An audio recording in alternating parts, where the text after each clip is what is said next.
Assalamualaikum warahmatullahi wabarakatuh. Halo Kang Bro, kembali lagi di Silaban Channel. Baik, di kesempatan kali ini saya akan kembali berbagi tutorial cara perbaikan sepeda motor. Di depan saya ada Honda Supra dengan kondisi oli mesin itu bocor. Bocornya itu di bawah mesin ya, terlihat di bawah mesin.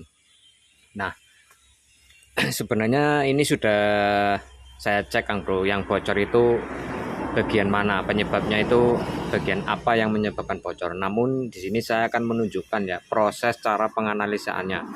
Terkadang ini untuk yang non mekanik atau yang awam atau pengguna lah ya, user, atau bahkan juga mungkin teman-teman yang masih tahap belajar ya, belajar otak-atik motor sendiri, berbagi motor sendiri.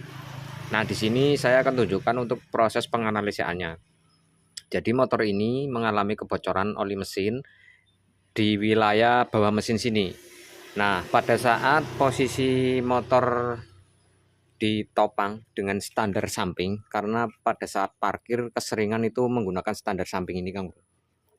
Jadi kalau misalkan ditopang dengan standar samping ini, oli itu akan netes. Posisinya ya terlihat di sebelah kiri. Namun hal yang demikian kita nggak boleh langsung menyimpulkan bahwa bocornya itu pasti bagian mesin sebelah kiri. Itu belum tentu, Kang Bro. Jadi untuk cara penganalisanya kita cek dulu. Di sini terlihat ya, untuk oli memang rembes sampai ke standar samping seperti ini, Kang Bro. Ya, ini basah, terlihat basah di sini. Nah, kemudian kita lihat lagi di bawah mesinnya.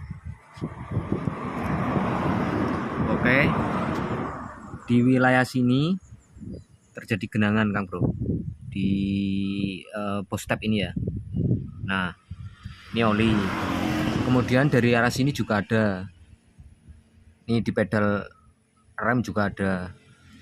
Nah, kemudian untuk cara menentukan sumber bocornya itu dari mana, ini kita pelajari ya secara detail. Kalau untuk generasi C-Series atau tepatnya ini untuk motor Supra Grand sama ya, untuk bak mesin sebelah kiri bagian magnet ini itu terdapat beberapa seal. Selain perpak ya, kalau perpak di area bak kiri itu bukan penyebab kebocoran oli. Jadi kebocoran oli itu disebabkan oleh seal yang sudah tidak rapat. Nah, untuk bagian sebelah kiri sini terdapat beberapa seal, Kang Bro. Yang pertama, ada yang bilang seal magnet yang satu pasang besar dan kecil di dalam sini ya, atau bisa dibilang seal kruk as juga bisa. Ukurannya besar dan kecil, itu ada 2 biji ya, yang besar sama yang kecil. Kemudian ada o-ring besar penutup dari atau penutup belakang magnet, itu ada o-ringnya besar melingkar, itu juga bisa menyebabkan kebocoran, Kang Bro. Kemudian seal persneleng ini kan berada di bak sebelah kiri, ini juga bisa menyebabkan kebocoran. Kemudian ada lagi di bagian switch persneleng, itu misalkan ada kebocoran di situ juga, di dalamnya ada sebuah o-ring karet. Kalau misalkan itu nggak rapat, itu juga bisa menyebabkan kebocoran. Nah, untuk yang sebelah kanan itu hanya seal engkol saja yang di sebelah kanan. Kemudian perpak, kalau perpak itu juga bisa menyebabkan kebocoran kalau yang sebelah kanan ya, karena di sebelah kanan itu terdapat oli, yang Bro. Kalau misalkan di sebelah kiri ini, di bagian magnet ini kering, nggak ada oli. Jadi penyebab bocornya itu pasti dari seal, kalau misalkan ada kebocoran di area sebelah kiri. Nah, kemudian untuk menentukan ini sebenarnya sumbernya dari sebelah kanan atau kiri, kita cek lagi di sini, Kang Bro. Ini kalau misalkan kebocoran berasal dari seal persneleng, di sini pasti ada aliran oli terlihat. Di sini nggak ada aliran. Kemudian kalau misalkan dari o-ring karet yang ada di dalam sana, seperti seal kruk as, kemudian o-ring tutup magnetnya ya, ini di sini juga ada rembesan di tutup magnetnya ini, tutup bloknya ini. Kalau misalkan dari sebelah kiri memang sumber kebocorannya. Nah, di sini semua kering, Kang Bro. Tidak ada kebocoran sama sekali.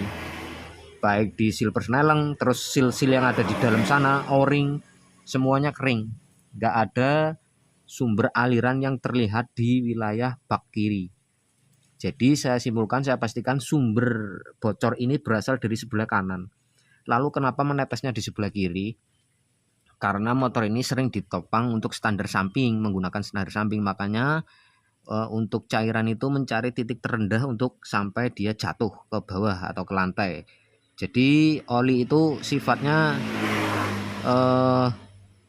mencari tempat yang terendah ya, baru bisa netes dia. Artinya kalau netesnya itu nggak cepat, cuma rembes-rembesan saja, dia baru akan menetes saat sudah terkumpul. Nah, saat sudah terkumpul itu posisinya biasanya di posisi paling rendah, Kang Bro. Karena ditopang standar sebelah kiri, maka dia netesnya di sebelah kiri cenderungnya. Jadi ini kalau nggak dicermati dengan seksama, bisa saja dugaannya ke bak mesin sebelah kiri yang mengalami kebocoran. Entah itu di antara hasil kruk as ataupun dari o-ring yang ada di dalam bak sebelah kiri. Nah, ternyata ini sumber rembesan itu berasal dari sebelah kanan, Kang Bro. Kalau dari kanan itu kalau nggak perpak ya seal. Tapi ini sudah saya cek ya. Untuk oli bocor. Nah, sumber kebocoran itu berasal dari seal engkolnya ini, Kang Bro. Jadi seal engkol ini bocor, kemudian dia rembes ke bawah.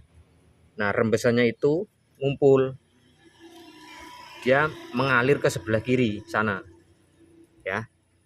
Jadi sumber permasalahannya itu berada di sebelah kanan sini, meskipun netesnya di sebelah kiri. Jadi harus benar-benar jeli dan harus benar-benar teliti saat melakukan perbaikan motor yang mengalami rembes-rembes semacam ini, Kang Bro. Kalau misalkan kalian masih ragu, misalkan di sebelah kiri ada rembesan juga, namun rembesnya itu dari mana, seal kruk as atau dari tutup o-ringnya, yang pasti itu pasti harus melakukan pembongkaran bak magnetnya supaya lebih jelas kalau misalkan sumbernya dari sebelah kiri. Ciri-cirinya seperti apa kok kita tahu kalau misalkan itu kebocoran dari sebelah kiri? Nah, itu tadi rembesannya itu bisa dari tutup magnetnya ya, bak tutup magnetnya itu terlihat rembes, atau dari aliran yang terlihat misalkan dari silver snelling itu juga terlihat, atau di wilayah sebelah kiri itu ada aliran itu terlihat, Kang Bro, kalau misalkan memang sumber kebocoran dari sebelah kiri. Nah, sedangkan ini tadi sebelah kiri itu kering, tapi sumbernya berasal dari sebelah kanan, ternyata dari seal engkolnya. Nah, itu merembetnya ke sebelah kiri karena apa? Posisinya sering di standar samping. Jadi untuk oli itu akan menetesnya di sebelah kiri ya. Dia ngumpul dulu, kemudian baru jatuh di sebelah kiri. Karena ini sifatnya cuma rembes tapi agak parah, nggak sampai bocor yang istilahnya langsung netes, itu enggak, Kang Bro. Kalau misalkan bocor langsung ngucur atau langsung netes, dia jatuhnya pasti di sebelah kanan. Itu pun kalau ditopang standar tengah saat parkir ya, saat diam di rumah misalkan. Tapi kalau ditopang sebelah kiri itu pun tetap akan bocor dan netes di sebelah kiri. Kalau misalkan bocornya dari kanan tapi ditopang standar samping atau posisi miring, dia tetap akan ke sebelah kiri netesnya, Kang Bro. Seperti itu ya. Nah, untuk cara perbaikannya ini tinggal kita buka untuk as engkolnya, pedal engkolnya, nanti kita lepas, kita ganti dengan yang baru. Oke, sekarang kita bongkar dulu.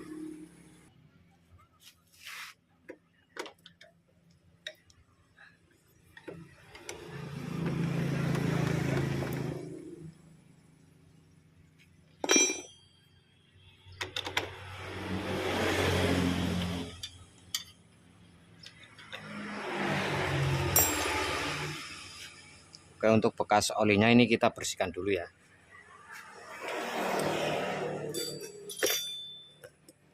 Rembes-rembesan olinya, Kang Bro.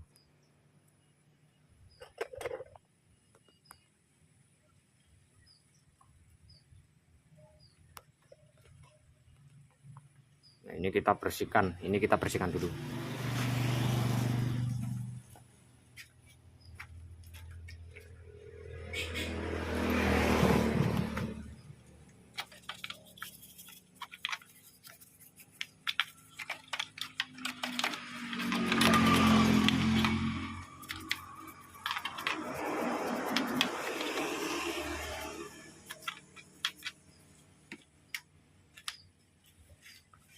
Selanjutnya kita lepas ya untuk seal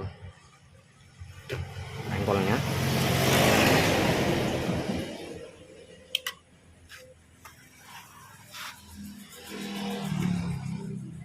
Nah, ini terlihat kendor di rumahannya ini Kang Bro. Nah, ya, terlihat goyang-goyang. Nah, coba diperhatikan dengan seksama. Ini Kang Bro, saya goyang-goyang, saya tekan dari sini. Nah, sini ngangkat. Saya tekan dari sini, sini ngangkat. Nah, ini kendor ya di rumahannya. Nah, ini nanti kalau misalkan kita ganti, kita usahakan ini kita tambahkan lem sealer atau lem tribon supaya enggak terjadi kebocoran di pinggiran atau di rumahan sealnya.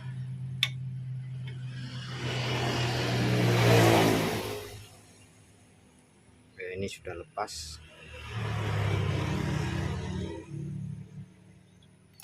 Kemudian bersihkan lagi untuk rumahannya.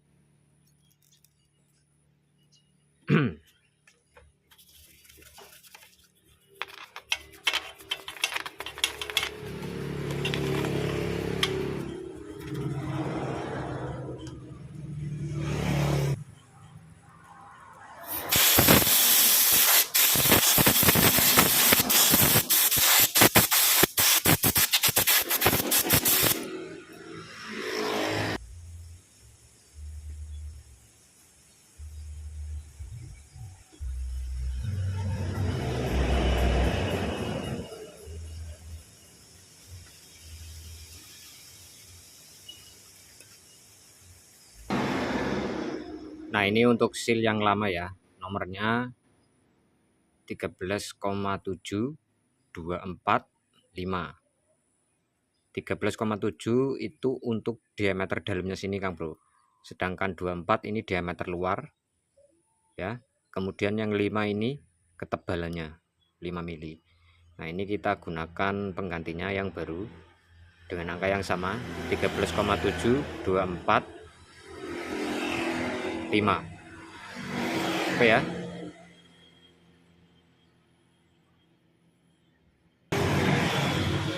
Baik Kang Bro, untuk pemasangannya karena tadi terlihat untuk posisi seal saat terpasang di rumahannya itu kendor. Ini kita bantu pakai lem ya. Bisa menggunakan sealer atau lem tribon seperti ini supaya nanti rapet.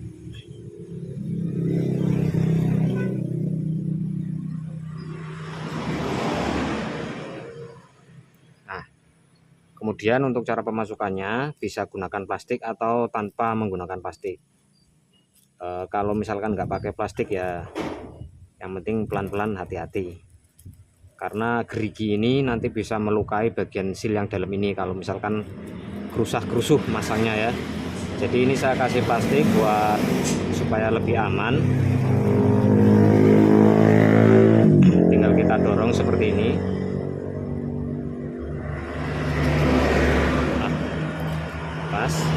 Kemudian gunakan mata kunci shock 17.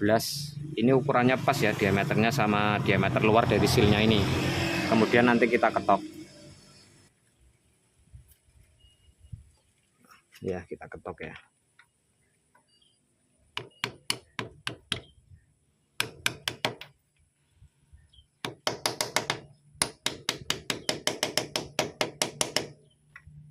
Oke, seperti itu. Sisa lemnya dilap ya.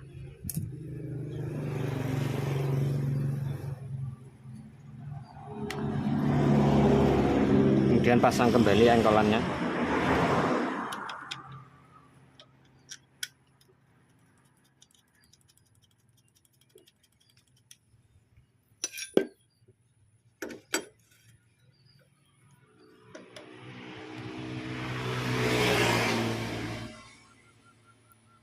Oke. Nah, selanjutnya Kang Bro, untuk sisa oli yang masih berada di bawah tadi ya, itu bisa dibersihkan. Ya, saya sarankan bersihkan supaya nanti kalau misalkan masih ada kebocoran juga kita lebih mudah untuk mendeteksinya. Jadi kurang lebih seperti itu ya untuk cara penggantian dan proses penganalisaan di bagian mana yang menjadi sumber kebocoran di mesin ini. Semoga bermanfaat. Sekian dulu tutorial kali ini. Selanjutnya ditekan tombol like dan juga subscribe ya buat yang belum subscribe. Akhir kata saya silakan pamit undur diri. Wassalamualaikum warahmatullahi wabarakatuh.